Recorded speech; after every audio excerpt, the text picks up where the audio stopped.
welcome back to Car Focus. Finally, I'm going to go for a drive in the Focus ST. Now, I've done 3 videos on this car now, and they've all been outside the car, looking around, talking about stuff I've done. So I kind of thought it's about time we do a first drive of the car. It's not my first drive, obviously, but it's the first drive of you guys, so...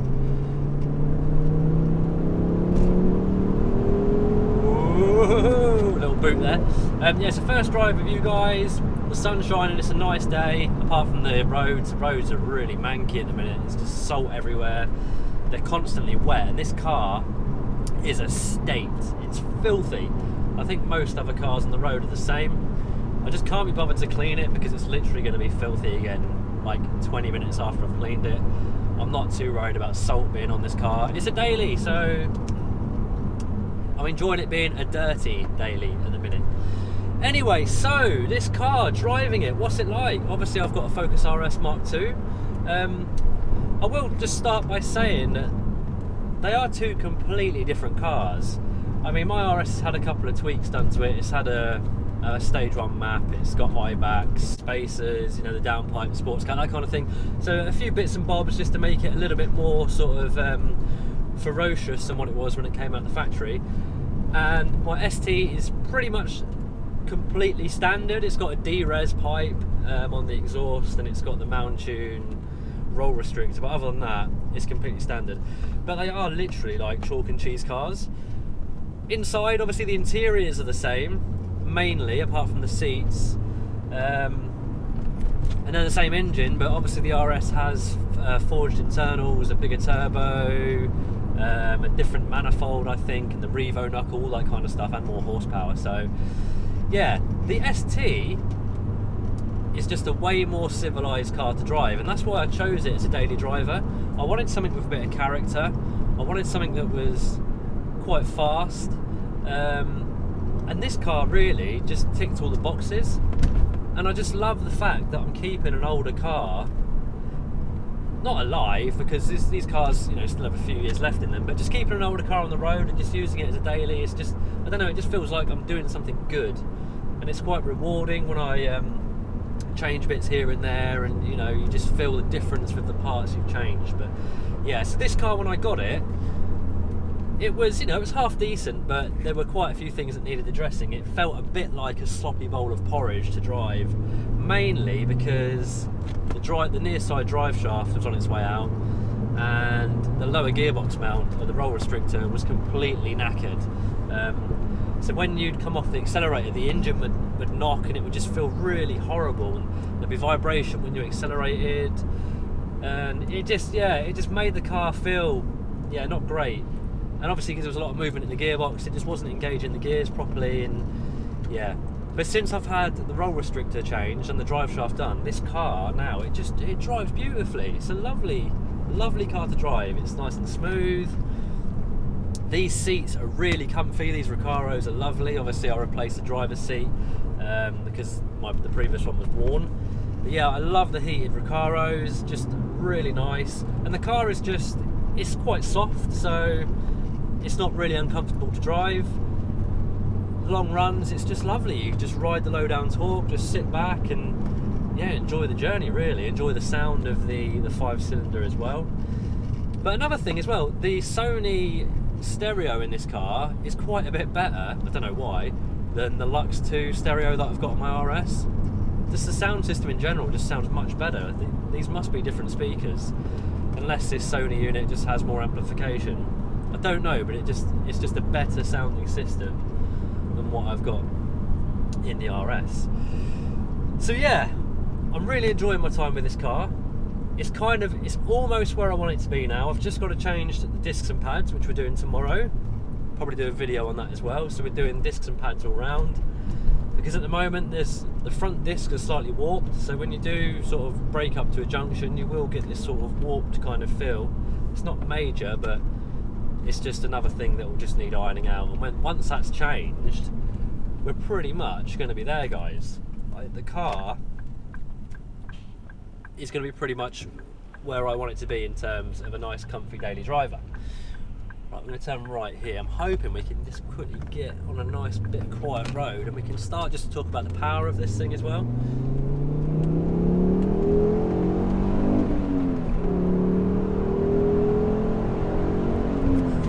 It's quite fast. These cars are pretty quick, and it surprised me actually. It's been a while since it's been a long time since I owned one. And they are quite fast cars, but the way they deliver their power is quite weird. Like with the RS, it's just literally like it wants to go all the time. Like any slight touch of the throttle, it's shooting off. It's so eager, and if you nail the throttle in the RS, it'll just literally just shoot off. Whereas this is totally different. I don't know. Probably the way it's mapped.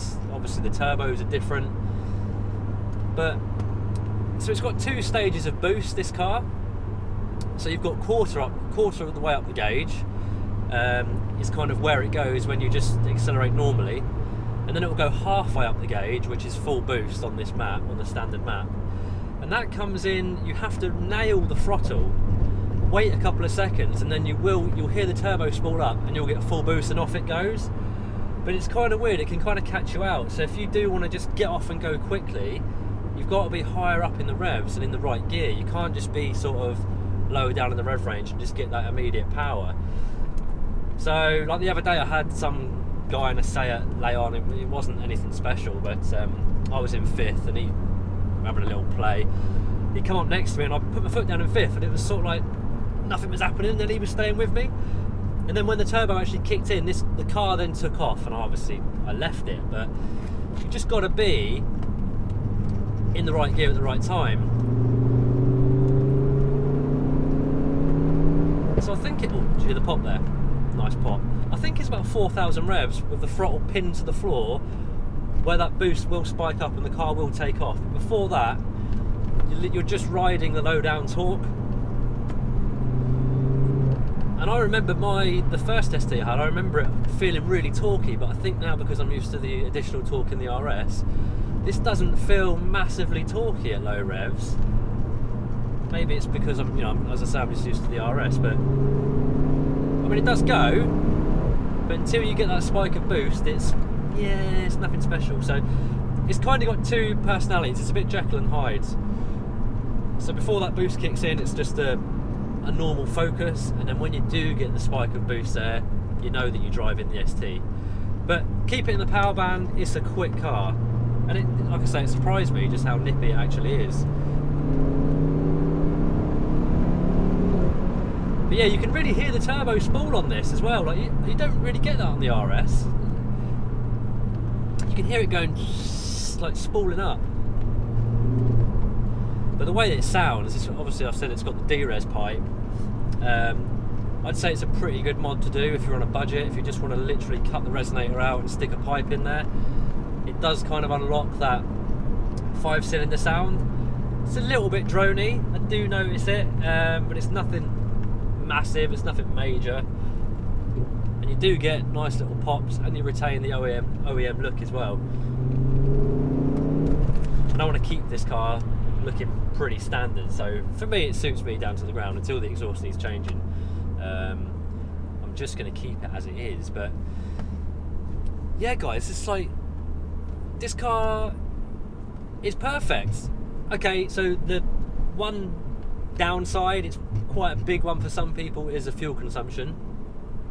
Everything else about the car I'm loving, but if I pick one thing, it is the fuel consumption. Now I'm doing sort of mixed driving, a bit of hooning, a little bit of cruising on the motorways and stuff, and I'm doing 25.2 miles to the gallon. You can get it up into the 30s if you're doing a long run and you are sort of pootling along at 70. You will get into low 30s, but all round driving, having a bit of fun, you're looking at mid 20s, low 20s maybe as well. But you get a nice 5-cylinder engine, which is a rare thing these days. It sounds lovely. For me personally, I'm happy to pay a bit more on fuel, even though fuel prices are ridiculous at the minute, but I'm happy to take the hit there to get the other benefits that the car brings you. So yeah, I don't really think there's anything else we need to touch upon at the minute. I don't think there's anything else I'm going to do power wise. I think I'm going to keep it standard for a while. I may change the air intake just to let it breathe a bit easier. I'll probably do a Simposer delete because it's got the original Simposer kit on it, and it'd be nice just to alleviate any boost leaks, but I'm probably going to keep it as it is really for the minute. But I just put my foot down anyway. We're coming out of a 30 internationals. I put my foot down in third gear. Third gear is a good gear, and it really does get going when you hit boost. They're there, 4.5.